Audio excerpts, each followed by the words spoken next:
3 nights later, old Major died peacefully in his sleep.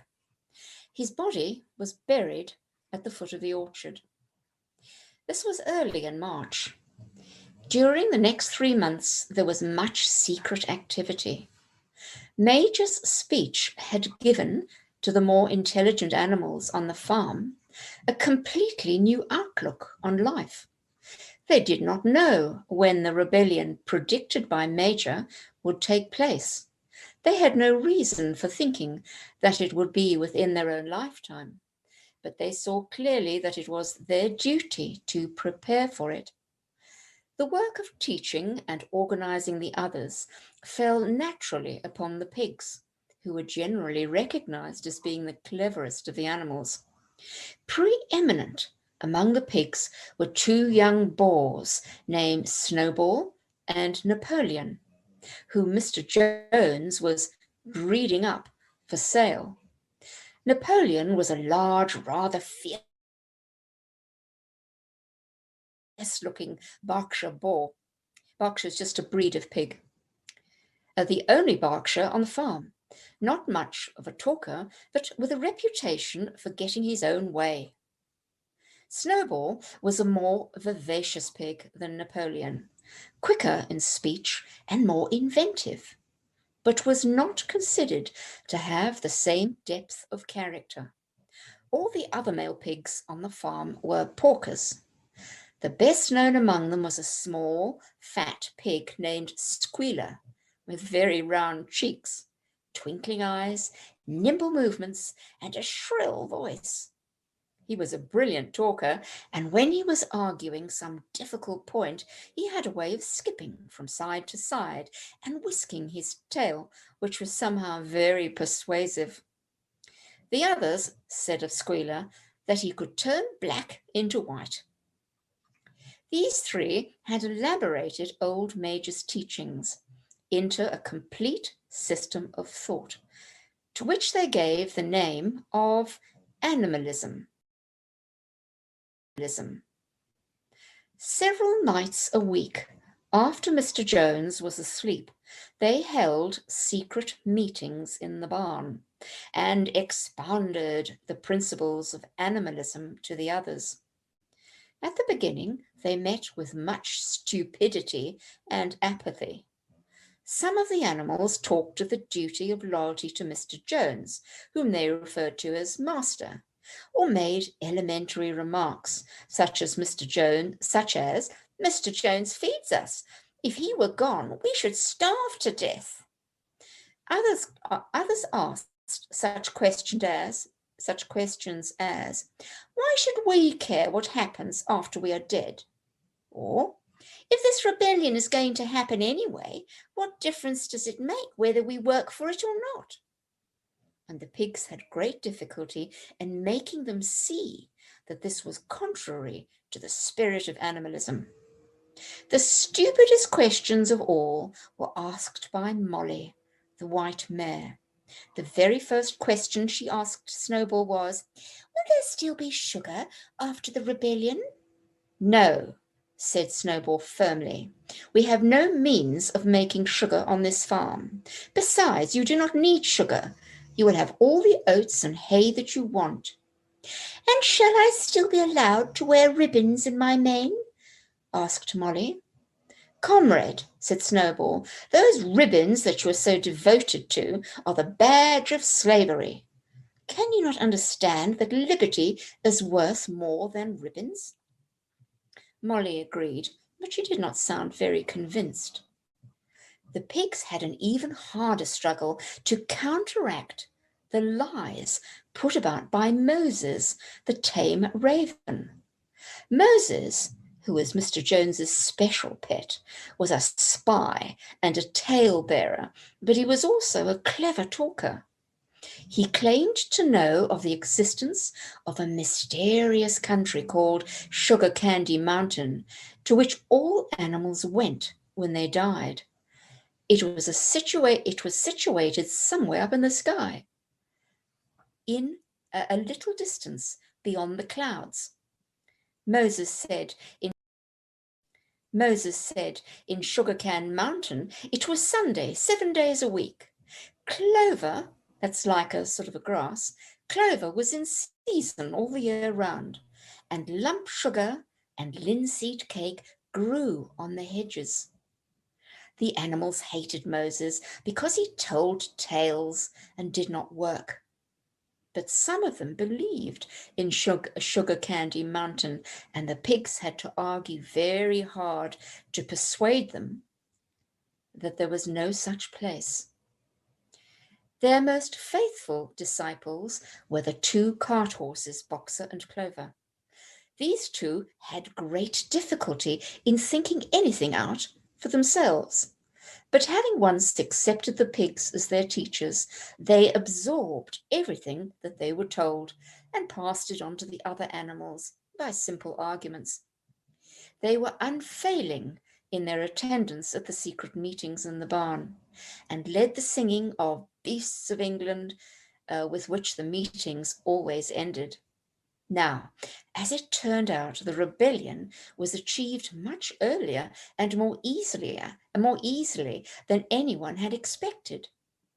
In past years, Mr. Jones, although a hard master, had been a capable farmer, but of late he had fallen on evil days.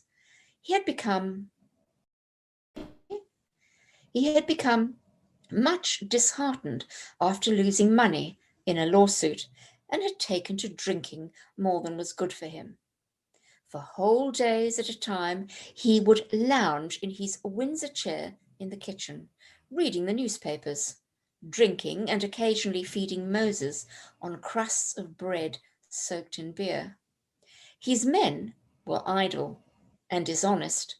The fields were full of weeds. The buildings wanted roofing. The hedges were neglected and the animals were underfed. June came and the hay was almost ready for cutting. On Midsummer's Eve, which was a Saturday, Mr. Jones went into Willingdon, that's the local town, and got so drunk at the Red Lion that he did not come back till midday on Sunday. The men had milked the cows in the early morning and then had gone out rabbiting without bothering to feed the animals. When Mr. Jones got back, he immediately went to sleep on the drawing-room sofa with the news of the world over his face, so that when evening came, the animals were still unfed. At last they could stand it no longer. One of the cows broke in the door of the store shed with her horn, and all the animals began to help themselves from the bins.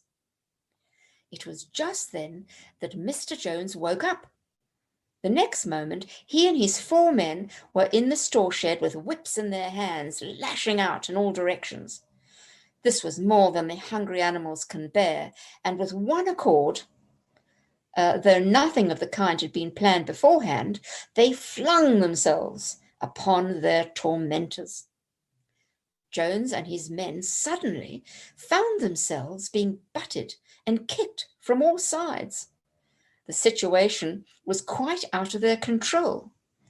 They had never seen animals behave like this before, and this sudden uprising of creatures whom they were used to thrashing and maltreating just as they chose frightened them almost out of their wits. After only a moment or two, they gave up trying to defend themselves and took to their heels. A minute later, all 5 of them were in full flight down the cart track that led to the main road, with the animals pursuing them in triumph. Mrs. Jones looked out of the bedroom window, saw what was happening, hurriedly flung a few possessions into a carpet bag, and slipped out of the farm by another way. Moses sprang off his perch and flapped after her, croaking loudly. Meanwhile, the animals had chased Jones and his men out onto the road and slammed the 5-barred gate behind them. And so, almost before they knew what was happening, the rebellion had been successfully carried through. Jones was expelled, and the manor farm was theirs. For the first few minutes, the animals could hardly believe in their good fortune. Their first act was to gallop in a body right around the boundaries of the farm, as though to make quite sure that no human being was hiding anywhere upon it. Then they raced back to the farm buildings to wipe out the last traces of Jones's hated reign. The harness room at the end of the stables was broken open. The bits, the nose rings, the dog chains, the cruel knives with which Mr. Jones had been used to castrate the pigs and lambs were all flung down the well.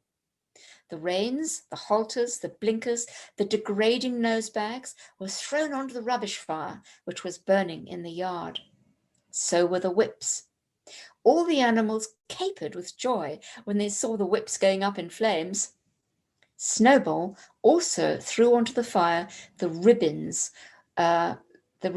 with which the horses' manes and tails had usually been decorated on market days. Ribbons, he said, should be considered as clothes, which are the mark of a human being. All animals should go naked.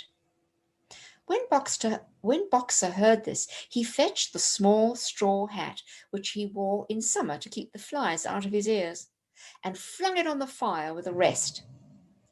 In a very little while, the animals had destroyed everything that reminded them of Mr. Jones. Napoleon then led them back to the store shed and served out a double ration of corn to everybody, with 2 biscuits for each dog. Then they sang Beasts of England from end to end, 7 times running. And after that, they settled down for the night and slept as they had never slept before. But they woke at dawn as usual, and suddenly, remembering the glorious thing that had happened, they all raced out into the pasture together. A little way down the pasture, there was a knoll, don't say the K there, knoll, that commanded a view of most of the farm. The animals rushed to the top of it and gazed around them in the clear morning light. Yes, it was theirs. Everything that they could see was theirs. In the ecstasy of that thought, they gamboled around and around, and they hurled themselves into the air in great leaps of excitement. They rolled in the dew. They cropped mouthfuls of the sweet summer grass. They kicked up clods of the black earth and sniffed its rich scent. Then they made a tour of inspection of the whole farm and surveyed with speechless admiration the plough field, the hay field, the orchard, the pool, the spinney. It was as though they had never seen these things before, and even now they could hardly believe that it was all their own. Then they filed back to the farm buildings and halted in silence outside the door of the farmhouse. That was theirs too, but they were frightened to go inside. After a moment, however, Snowball and Napoleon butted the door open with their shoulders, and the animals entered in single file, walking with the utmost care for fear of disturbing anything. They tiptoed from room to room, afraid to speak above a whisper, and gazing with a kind of awe at the unbelievable luxury, at the beds with their feather mattresses, the looking glasses, the horsehair sofa, the Brussels carpet, the lithograph of Queen Victoria over the drawing-room mantelpiece. They were just coming down the stairs when Molly was discovered to be missing. Going back, the others found that she had remained behind in the best bedroom. She had taken a piece of blue ribbon from Mrs. Jones's dressing table and was holding it against her shoulder and admiring herself in the glass in a very foolish manner. The others reproached her sharply, and they went outside. Some hams hanging in the kitchen were taken out for burial, and the barrel of beer in the scullery was stove in with a kick from Boxer's hoof. Otherwise, nothing in the house was touched. A unanimous resolution was passed on the spot that the farmhouse should be preserved as a museum. All were agreed that no animal must ever live there. The animals had their breakfast, and then Snowball and Napoleon called them together again. "Comrades," said Snowball, "it is 6:30 and we have a long day before us. Today we begin the hay harvest, but there is another matter that must be attended to first." The pigs now revealed that during the past 3 months they had taught themselves to read and write from an old spelling book which had belonged to Mr. Jones's children and which had been thrown on the rubbish heap. Napoleon sent for pots of black and white paint and led the way down to the 5-barred gate that led to the main road. Then Snowball, for it was Snowball who was best at writing, took a brush between the 2 knuckles of his trotter, painted out Manor Farm from the top bar of the gate, and in its place he painted Animal Farm. This was to be the name of the farm from now onwards. After this, they went back to the farm buildings, where Snowball and Napoleon sent for a ladder, which they caused to be set against the end wall of the big barn. They explained that by their studies of the past 3 months, the pigs had succeeded in reducing the principles of animalism to 7 commandments. These 7 commandments would now be inscribed on the wall. They would form an unalterable law by which all the animals in Animal Farm must live forever after. With some difficulty, for it is not easy for a pig to balance himself on a ladder, Snowball climbed up and set to work, with Squealer a few rungs below him holding the paint pot. The commandments were written on the tarred wall in great white letters that could be read 30 yards away. And they ran thus: the 7 commandments. Whatever goes upon 2 legs is an enemy. Number 2. Whatever goes upon 4 legs or has wings is a friend. Number 3. No animal shall wear clothes. Number 4. No animal shall sleep in a bed. Number 5. No animal shall drink alcohol. Number 6. No animal shall kill any other animal. Number 7. All animals are equal. It was very neatly written, and except that friend was written friend and one of the S's was the wrong way around, the spelling was correct all the way through. Snowball read it aloud for the benefit of the other agreement. And the benefit of the others. Not sure what that means. And the cleverer ones at once began to learn the commandments by heart. "Now, comrades," cried Snowball, throwing down the paintbrush, "to the hayfield. Let us make it a point of honour to get in the harvest more quickly than Jones and his men could do." But at that moment the 3 cows, who had seemed uneasy for some time past, set up a loud lowing. They had long been milked. They had not been milked for 24 hours, and their udders were almost bursting. After a little thought, the pigs sent for buckets and milked the cows fairly successfully, their trotters being well adapted to this task. So there were 5 buckets of frothing, creamy milk, at which many of the animals looked with considerable interest. "What is going to happen to all that milk?" said someone. "Jones used sometimes to mix some of it in our mash," said one of the hens. "Never mind the milk, comrades," cried Napoleon, placing himself in front of the buckets. "That will be attended to. The harvest is more important. Comrade Snowball will lead the way. I shall follow in a few minutes. Forward, comrades! The hay is waiting." So the animals trooped down to the hayfield to begin the harvest. And when they came back in the evening, it was noticed that the milk had disappeared.